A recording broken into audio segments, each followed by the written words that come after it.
Sultan, yang kami hormati Ketua PDGI Wilayah Sulselbar, Dr. Gigi Asdazani MKes, yang kami hormati Ketua DPW PPNI Sulawesi Selatan, Bapak Abdul Rahman MKes, yang kami hormati Ketua Ikatan Bidan Sulawesi Selatan, Ibu Suryanti SKM MSC, yang kami hormati Ketua Ikatan Apoteker Sulawesi Selatan, Profesor Dr. Apotek Gemini Alam MSc, dan teman-teman wartawan yang kami hormati. Hari ini izinkan kami akan melakukan jumpa pers secara resmi soal rancangan undang-undang Omnibus Law kesehatan. Untuk itu kami mempersilahkan kepada Ketua ini Sulselbar, Dr. Sistoto Wahab, untuk memimpin deklarasi bersama teman-teman yang lain. Waktu dan tempat dipersilakan. Bismillahirrahmanirrahim. Assalamualaikum warahmatullahi wabarakatuh. Alhamdulillah, wassalatu wassalamu ala asyrofil anbiya'i wal mursalin wa ala alihi washabihi. Amma ba'd. Bapak Ibu yang perlu kami sampaikan bahwa yang kami berlima daripada organisasi profesi yang hadir pada hari ini dalam pernyataan sikap terhadap rancangan undang-undang kesehatan Omnibus Law tadi sudah disampaikan oleh moderator, tapi saya perlu memperkenalkan kembali bahwa di sebelah kiri saya ini adalah Bapak Ketua DPW PPNI Perawat Nasional Indonesia Sulawesi Selatan, Bapak Abdul Rahman Sarjana Keperawatan NS MKes. Yang di sebelah kanan saya adalah Bapak Ketua Perhimpunan Dokter Gigi Indonesia Wilayah Sulawesi Selatan Utara, Bapak Dr. Gigi Asdazani MKes. Dan di sebelah kanan Bapak Dr. Asdar, yaitu Bapak Ibu Ketua Ikatan Bidan Indonesia Sulawesi Selatan, Ibu Suryani SKM MSc. Dan di sebelah kanan Ibu Suryani, Bapak Ketua Ikatan Apoteker Indonesia Sulawesi Selatan, Bapak Profesor Dr. Apoteker Gemini Alam MSc. Sedangkan saya Ketua Ikatan Dokter Indonesia Wilayah Sulawesi Selatan dan Barat, siswa. Baik, saya akan menyampaikan pernyataan sikap bersama dengan saudara-saudara saya dari 5 organisasi profesi menyangkut tentang penolakan Undang-Undang Omnibus Law. Assalamualaikum warahmatullahi wabarakatuh. Salam sejahtera, salam sehat selalu.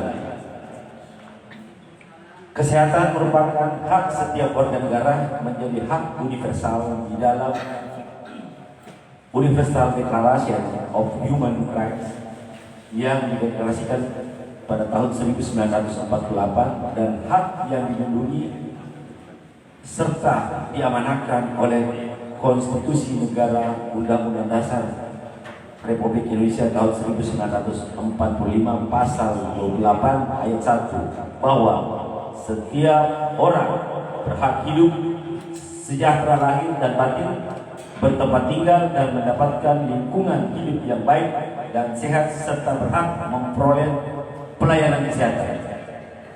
Jaminan hak warga negara atas kesehatan diamanahkan kepada negara sebagaimana tercantum dalam Undang-Undang Dasar Republik Indonesia tahun 1945 pasal-pasal 34 ayat 3 bahwa negara bertanggung jawab atas penyediaan fasilitas pelayanan kesehatan dan fasilitas pelayanan umum yang layak. Negara dalam hal ini pemerintah menjadi aktor utama dalam menjalankan tanggung jawab ini. Namun dalam perubahan paradigma government menjadi governance, maka pemerintah memerlukan aktor lain, yaitu pemangku kepentingan lainnya, stakeholder dan masyarakat. Dalam konsep governance ini menitikberatkan pada perimbangan peran-peran stakeholder dalam lahirnya kebijakan-kebijakan publik.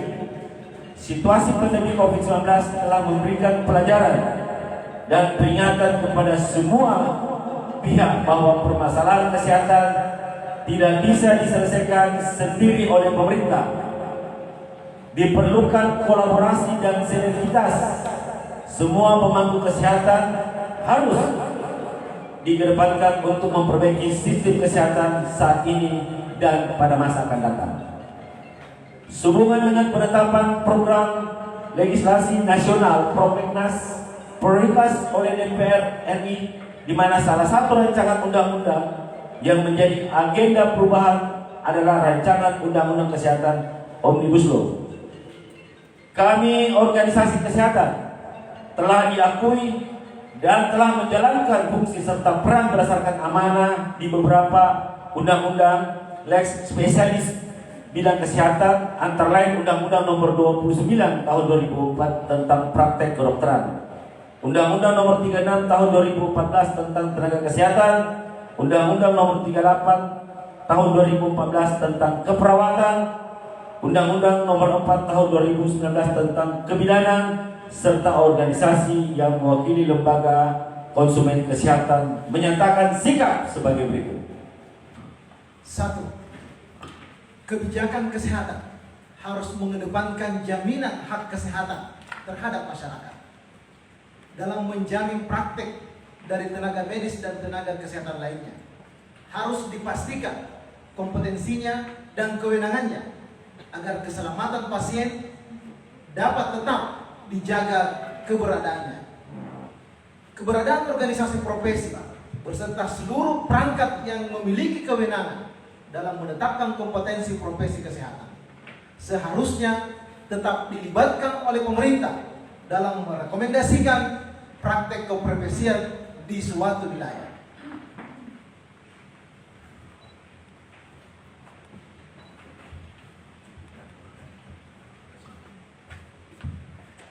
Hal paling urgen yang saat ini harus dilakukan pemerintah adalah memperbaiki sistem kesehatan yang secara komprehensif, berawal dari pendidikan hingga ke pelayanan. Sekian banyak tantangan seperti persoalan penyakit-penyakit yang belum tuntas, misalnya TBC, gizi buruk, kematian ibu dan anak, penyakit-penyakit triple burden yang memerlukan pembiayaan besar. Pembiayaan kesehatan melalui sistem JKN dan pengelolaan data kesehatan di era kemajuan teknologi serta rentannya kejahatan cyber haruslah dihadapi dengan melibatkan stakeholder dan masyarakat.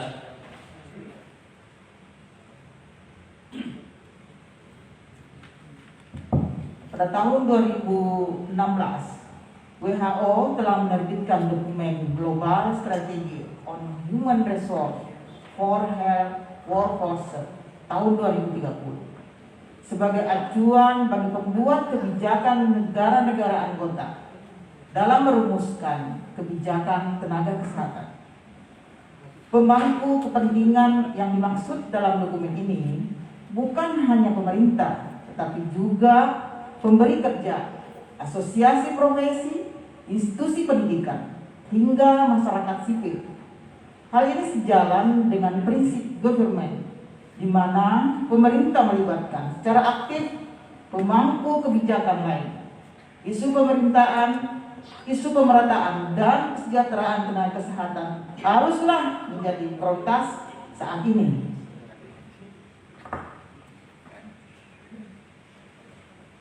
Selanjutnya, data yang kami peroleh di halaman DPR RI di link yang sudah akan disampaikan nanti, dan sesuai dengan lampiran surat keputusan DPR RI nomor 8 DPR RI garing 2 garing 2021-22 bahwa RUU Kesehatan Omnibus Law tidak ada dalam daftar tersebut. RUU ini baru termuat dalam berita balik DPR bahas daftar usulan prioritas prolegnas prioritas 2023 pada tanggal 29 Agustus 2022 yang merupakan RUU usulan DPR. Lalu kami mendapatkan informasi RUU ini telah ditetapkan oleh Balik DPR dalam daftar prolegnas prioritas tahun 2022. Pada tanggal 21 September 2022 tertulis bahwa RUU ini dalam prolegnas perubahan ketiga tahun 2020-2024 tertulis RUU tentang sistem kesehatan nasional. Dalam penelusuran kami, RUU sistem kesehatan nasional diusulkan pada tanggal 17 Desember 2019, namun terkait draft naskah akademik maupun RUU-nya belum pernah kami dapati.